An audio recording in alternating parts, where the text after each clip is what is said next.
रात के अंधेरे में रायपुर पुलिस का बड़ा अभियान चला है। हमारे साथ जिनके नेतृत्व में पूरा अभियान चला है सेंट्रल जोन के डीसीपी उमेश प्रसाद गुप्ता जी, उनसे बात करेंगे। सर, बड़ा ऑपरेशन चला है, आखिर इस ऑपरेशन की जरूरत क्यों आन पड़ी, क्या कुछ उद्देश्य था इस ऑपरेशन का? बेसिकली जैसा कि आप जानते हैं कि 3 महीने हो चुके हैं कमिश्नरेट सिस्टम लागू होने के बाद रायपुर में। तो उसके बाद जो है अपराधियों पर नकेल कसी गई है, नशे पर एक अभियान चलाया गया है और नशे के विरुद्ध ताबड़तोड़ कार्यवाही की गई हैं। इसी तारतम्य को आगे जारी रखते हुए उन संदिग्ध इलाकों को टारगेट किया जाना था जहां पर अपराधियों के छुपे होने की या रात को अपना ठिकाना बनाने की संभावना रहती है। तो इसी कड़ी में कल एक कॉम्बिंग गश्त का आयोजन किया गया सेंट्रल जोन में, और इसमें लगभग 200 का बल अधिकारियों के साथ 10 से 15 अधिकारियों के साथ तैनात किया गया, जिनको 4 अलग अलग ग्रुप्स में बांटकर अलग अलग क्षेत्रों में दबिश देने का प्रयास किया गया। इस कड़ी में तेलीबांधा, मौधापारा, सिविल लाइन और अन्य थाना क्षेत्रों में भी ऐसे इलाके जहां पर बदमाशों के या फिर जो आदतन अपराधी हैं उनके छिपे होने की संभावना होती है, उनके खिलाफ कार्यवाही की गई, उनको पकड़ा गया और उनको जेल भेजा गया है।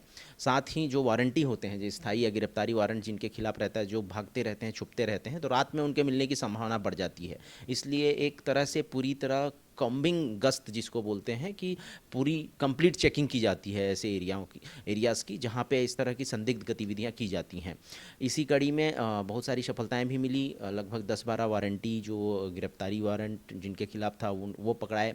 उसके अलावा जो गुंडा बदमाश होते हैं, निगरानी बदमाश होते हैं, जो आदतन चाकूबाज के आरोपी रहे हैं, जो पहले जेल जा चुके हैं, उनकी भी चेकिंग की गई। उनको हिदायत दी गई कि वो किसी भी तरह के आपराधिक गतिविधि में संलिप्त नहीं होंगे। जहाँ बार बार नशे का सामान बेचने की भी सूचना रहती है, उन पे दबिश दी गई। तो इसी कड़ी में एक व्यक्ति के पास से 1 किलो से ज़्यादा का गांजा बरामद किया गया।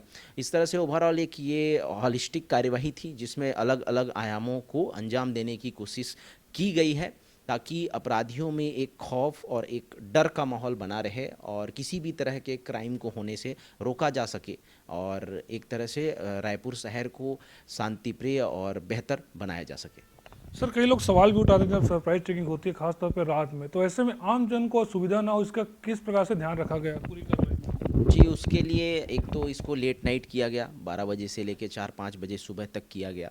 दूसरी बात देखिए, आपको अगर समाज में एक बेहतर शांतिप्रिय समाज स्थापित करना है तो उसके लिए थोड़ी सी, जिसको हम कोलेटरल प्रॉब्लम्स बोलते हैं, उसका सामना तो करना पड़ता ही है।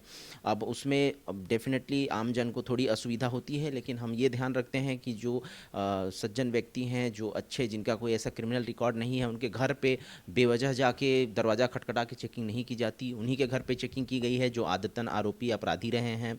जैसे कुछ लड़के जो कि नशा करते हुए, अड्डेबाजी करते हुए 8-10 के ग्रुप में रात को 12 बजे आप भाई क्यों घूम रहे हैं, या फिर 12-1 बजे के आसपास आप किसी पब्लिक प्लेस पे गांजा पी रहे हैं, शराब पी रहे हैं, तो आपके खिलाफ कार्यवाही करना बनता है, ताकि जो अच्छे लोग हैं, जो समाज में सभ्य लोग हैं, उनके निकलने में किसी तरह की पाबंदी नहीं हो, उनके निकलने में किसी तरह का डर या भय ना हो।